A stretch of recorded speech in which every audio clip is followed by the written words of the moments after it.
Ano po bang isang bagay ang dapat gawin ng isang tao para maligtas?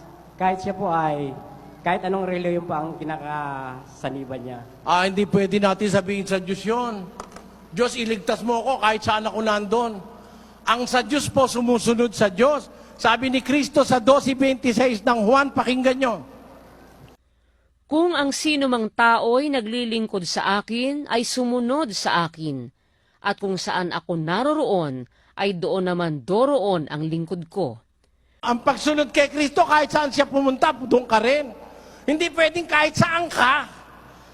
Ang dapat, kahit saan siya, susunod tayo. Yun po ang katalagahan ng pagliligtas.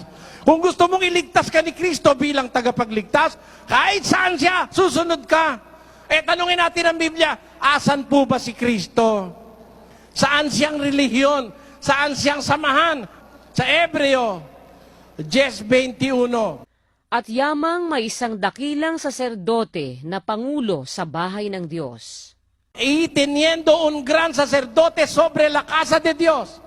Sabi ng Bibliang Kastila, nasa bahay ng Diyos si Kristo. Siya ang dakilang saserdote sa bahay ng Diyos. Alin po yung bahay ng Diyos?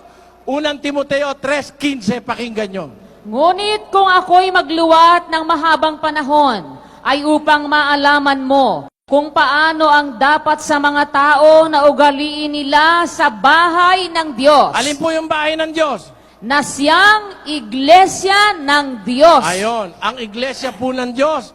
Yung iglesyang nasa Biblia, yun ang bahay ng Diyos. Doon saserdote si Kristo.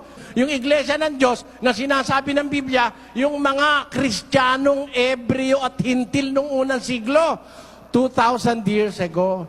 Nandun po si Kristo sa loob ng iglesia.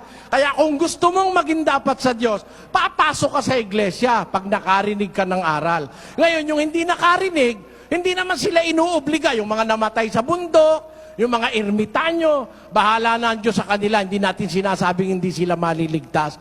Pero kung nakarinig ka, lalo na kayong naririto ngayon, mag-isip-isip kayo. Pananagutan nyo na sa Diyos. Pag hindi pa kayo naniwala, nandyan ang Biblia, mga kapatid, na binabasa namin sa harapan ninyo. Maraming salamat sa iyo, kapatid.